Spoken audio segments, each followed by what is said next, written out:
Hello student, welcome to study with Shatarupa. তো বায়োলজির গল্পের আরও একটা সিরিজ নিয়ে চলে এসেছি। তো আজকের সিরিজেও 10টা মতো কোয়েশ্চেন থাকবে। তো কোয়েশ্চেনগুলো খুব ভালো, পরীক্ষায় আসার মতো। তো আমি রিকোয়েস্ট করব ক্লাসটা তোমরা শেষ অবধি দেখো, অনেকটা তোমাদের হেল্প হবে। ফার্স্ট কোয়েশ্চেন দেখো কি বলেছে, কার মধ্যে আরএনএ থাকে না? যখনই কোনো নাবাচক প্রশ্ন থাকবে তোমরা না লাস্ট অবধি পড়বে। আমার ভীষণ ভুল হয়, আমি লাস্ট অবধি পড়ি না, মানে ভুল আনসার করে চলে আসি। কিন্তু তোমাদেরকে বলবো সেই ভুলটা করবে না, একদম লাস্ট অবধি কোয়েশ্চেন পড়বে। ছোট্ট করে লাস্টে নাটা দেওয়া থাকে তো আমরা ওভারলুক করে বেরিয়ে যাই। তো অ্যান্সার হবে যে আরএনএ থাকে না কার মধ্যে? তোমরা জানো যে সেল মেমব্রেনটা থাকে, মানে যাকে বলা হয় কোষ পর্দা, তো তার মধ্যে কিন্তু আরএনএ থাকে না। বোঝা গেল? পরের কোয়েশ্চেন, প্রাণী কোষে প্রোটিন সংশ্লেষের স্থান হলো। আমরা জানি আমাদের কোষের মধ্যে কি হয় না, প্রোটিন সিনথেসাইজ হয়। তো কোথায় হয় সেটা? তো সেটা হয় হচ্ছে তোমার RER। RER কাকে বলে? এই জিনিসটা নিয়ে আমি একটুখানি আলোচনা করব। ER হচ্ছে কাকে বলা হয় না, এন্ডোপ্লাজমিক রেটিকুলামকে বলা হয় শর্ট করে ER। এটা কি? এটা হচ্ছে একটা সেল অর্গানেলস। এবার RER মানে কি স্টুডেন্ট? ERকে আমি এই জায়গাটা একটুখানি ছোট্ট করে তোমাদেরকে বোঝাচ্ছি। ERকে টোটাল দুটো ভাগে ভাগ করা হয়। একটা হচ্ছে স্মুথ ER, মানে যেটাকে বলে মসৃণ, আর একটা হচ্ছে রাফ ER। ER মানে বলা হচ্ছে এন্ডোপ্লাজমিক রেটিকুলাম। একটা হচ্ছে স্মুথ আর একটা হচ্ছে রাফ, একটা হচ্ছে মসৃণ আর একটা হচ্ছে অমসৃণ। এই মসৃণ অমসৃণ কেন বলা হয়? কারণ এই এন্ডোপ্লাজমিক রেটিকুলামের গায়ে কে থাকে না, রাইবোজোম থাকে। ঠিক আছে? তো যার গায়ে আর কি, মানে এন্ডোপ্লাজমিক রেটিকুলামের গায়ে যখন আর কি মানে রাইবোজোম দানাগুলো থাকে, তো সেই পার্টিকুলার সেই ইয়ারটাকে বলা হয় তোমার RER। ঠিক আছে? আর যেই এন্ডোপ্লাজমিক রেটিকুলামের গায়ে কোনো রাইবোজোম দানা থাকে না সেটাকে বলা হয় SER, মানে স্মুথ এন্ডোপ্লাজমিক রেটিকুলাম। ঠিক আছে? রেটিকুলাম মানে তোমরা জানো জালিকা। তো এই যে RER মানে যেটাকে আমরা বলছি রাফ এন্ডোপ্লাজমিক রেটিকুলাম, এখানে কি থাকে না, এখানে থাকে হচ্ছে রাইবোজোম। আর তোমরা খুব ভালো করেই জানো রাইবোজোমকে কি বলা হয় না, প্রোটিন ফ্যাক্টরি বলা হয়। কারণ রাইবোজোম কি তৈরি করে না, প্রোটিন তৈরি করে। তো সেই জন্য এখানে কোশ্চেনটা ছিল যে প্রাণী কোষে প্রোটিন সংশ্লেষের স্থান কি হলো? RER। আমি প্রথমে ভুল করে SER করে ফেলেছি, বাট এটা হবে না, এটা হচ্ছে RER, যেটাকে বলা হয় হচ্ছে তোমার রাফ এন্ডোপ্লাজমিক রেটিকুলাম। আশা করি বোঝাতে পেরেছি। পরের কোয়েশ্চেন, পিত্তরসে কি থাকে না? আবারও একটা নাবাচক মানে কি প্রশ্ন। তো পিত্তরসে কি থাকে না আমি অনেকবার বলেছি, তোমরা সবাই জানো এনজাইম থাকে না। পিত্তরসে কি থাকে না? এনজাইম থাকে না।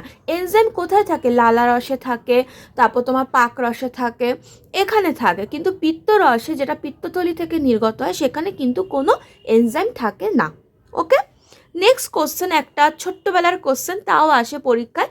BMR কোন যন্ত্রের সাহায্যে মাপা হয়? এটা যন্ত্রটার নাম হচ্ছে বেনেডিক্ট রোধ, যার সাহায্যে BMRটাকে পরিমাপ করা হয়। নেক্সট কোশ্চেন, শর্করার আরকিউ কত? শর্করা মানে জানো কার্বোহাইড্রেট, তো এর আরকিউ কত না 1। এটাও আমি বহুবার বলেছি, আর কোশ্চেনটা কিন্তু ভালো কোশ্চেন। হ্যাঁ, এই কোশ্চেনটা কিন্তু ভালো কোশ্চেন। নেক্সট কোশ্চেন, কোন হরমোন আরবিসি বৃদ্ধিকে উদ্দীপিত করে? আরবিসি মানে কি বোঝাচ্ছে? Red blood cell. ঠিক আছে, মানে লোহিত কণিকা। তো এর বৃদ্ধিটাকে উদ্দীপিত করে কোন হরমোন না? Erythropoietin hormone. এর কোয়েশ্চেন, হেপারিন কোথা থেকে নিঃসৃত হয়? তো হেপারিন নিঃসৃত হয় হচ্ছে বেসোফিল থেকে। আচ্ছা, বেসোফিলটাকে কি বলা হয়? বেসোফিল হচ্ছে যে আমাদের WBC আছে, হোয়াইট ব্লাড সেল। তো হোয়াইট ব্লাড সেলে 5টা প্রকারভেদ আছে, যার মধ্যে একটা প্রকারভেদ হচ্ছে বেসোফিল। কেমন? এগুলো সব আমি ডিটেলস ক্লাসে খুব ভালো করে পড়িয়েছি, ব্লাড যখন পড়িয়েছিলাম। আমি রিকোয়েস্ট করব তোমরা ক্লাসগুলো অবশ্যই দেখো, অনেক অনেক কনসেপ্ট কিন্তু ক্লিয়ার হবে। প্লেলিস্টও করা আছে, চাইলে তোমরা দেখতে পারো। নেক্সট কোশ্চেন, ডুপ কি? DUP, ডুপ কি? ডুপ হচ্ছে স্টুডেন্ট যখন ফার্স্ট আর সেকেন্ড যে হৃদধ্বনিটা হয় ঠিক আছে, এর ওপরেও আমি ডিটেলস ক্লাস দিয়েছি। তো ফার্স্ট আর সেকেন্ড হৃদধ্বনির ঠিক মাঝখানে একটা যে সাউন্ড তৈরি হয় সেই সাউন্ডটাকে বলা হয় ডু। এটা খুব কম সেকেন্ডের জন্য হয়, ন্যানো সেকেন্ড মতো থাকে। তো ফার্স্ট আর সেকেন্ড হৃদধ্বনির মাঝখানে এই শব্দটা সৃষ্টি হয়, তো একে বলা হয় ডু। বোঝা গেল? নেক্সট কোশ্চেন, প্লুরা কি? ছোটোবেলার কোশ্চেন। তো প্লুরা হচ্ছে কি না, ফুসফুসের আবরণীকে প্লুরা বলা হয়। এখানে আমি কয়েকটা জিনিস একটু বলছি, তোমরা চাইলে একটু নোট করে নিও, কেমন? মস্তিষ্কের আবরণী, মস্তিষ্কের আবরণীকে কি বলা হয়?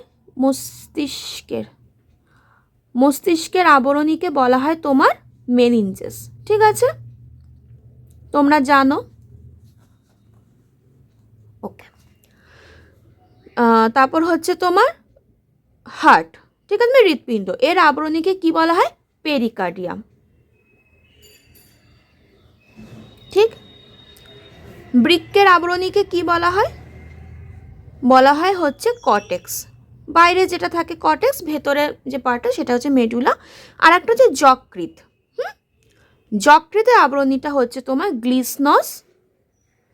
গ্লিসনস ক্যাপসুল। কেমন?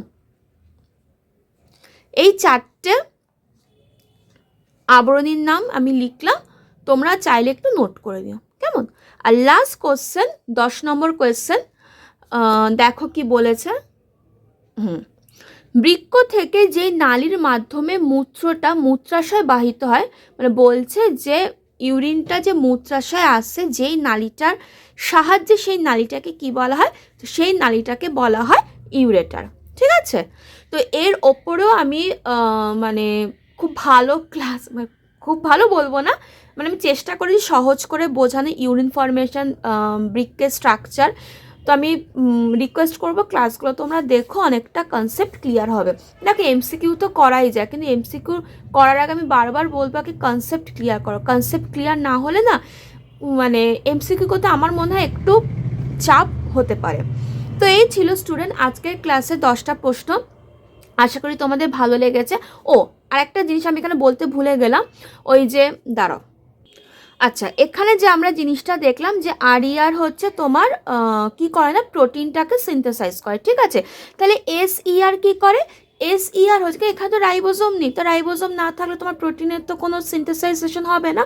তো এ কি করে না, তোমার ফ্যাটকে আর কি সিনথেসাইজ করে এসইআর। ঠিক আছে, এই জিনিসটা আমি একটু স্কিপ করে গেছিলাম।